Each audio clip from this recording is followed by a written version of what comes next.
Welcome to episode 1 of Yoda's Notes. This will be the show where I take a question or some sort of subject that you want me to describe. Maybe you just don't understand how a certain scientific principle works, so I'll explain it to you. Or there's just some question you've had nagging and you haven't been able to find a good source for that answer. I'll look it up and find it and explain it to you.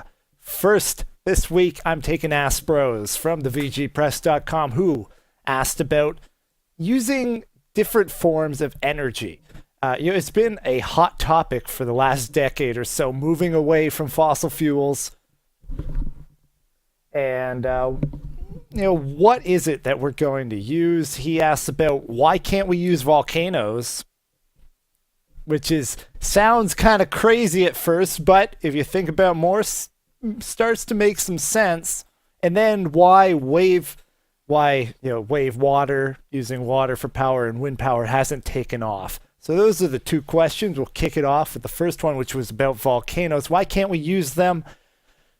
Well, we sort of do and sort of don't.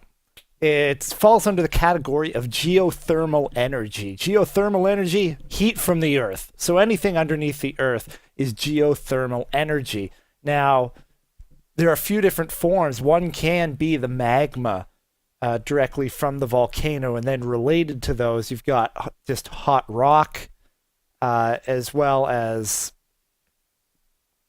anything else under there. There's hydrothermal, which is the primary one, and then geopressure energy. But the main important one is hydrothermal, because we actually use that.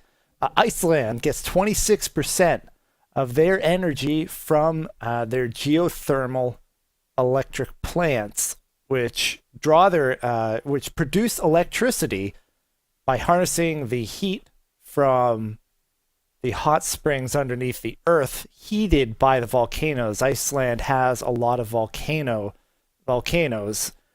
Using magma directly is much more complicated, and the short answer is the technology just isn't there. It's been looked into, but we just haven't been able to come up with a reasonable means of doing so. I mean, volcanoes a little chaotic, unpredictable, dangerous to be around. It's not exactly the easiest to build around flowing rivers of lava.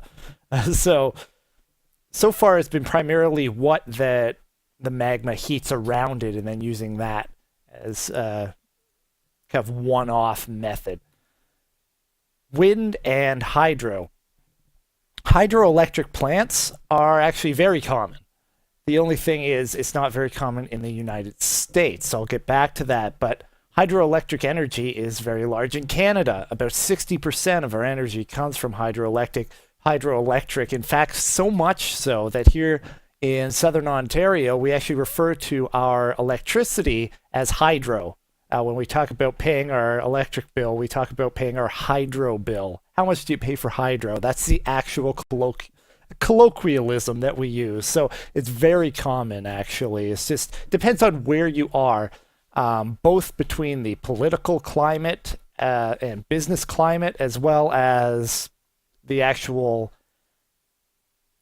opportunity to use it. The actual ecology, geology has to match up. You have to actually have the rivers to put up the dams to harness the energy.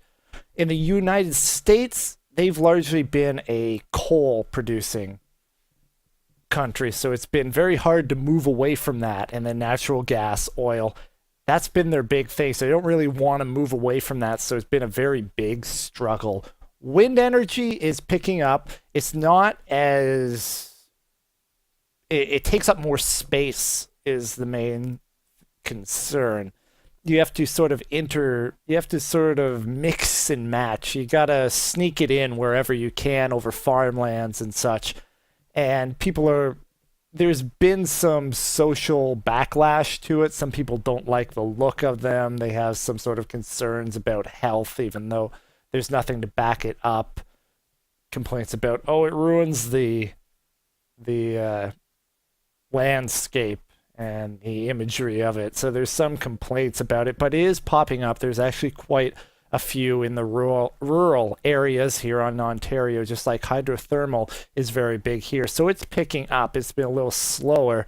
It's a newer form of energy. You don't get as much out of just putting up a windmill as you would out of a hydroelectric plant, though. So you have to have more, and you have to have lots of space, and that's a bit more of a concern, but it is popping up more. So mostly we are using them. It's a long road. The tech's not there completely in some aspects, but we're getting there. And these are renewable energy sources that we're actually using right now, especially hydroelectric, at least here in Canada. So hopefully that's given you a better idea of alternate sources of renewable energy and how they're working out and how they'll move on in the future. This has been episode 1 of Yoda's Notes, and if you have something you would like me to explain, leave it in the comments, and I'll see if I can fit it in. Until next time, I've been Yoda, and I've been explaining.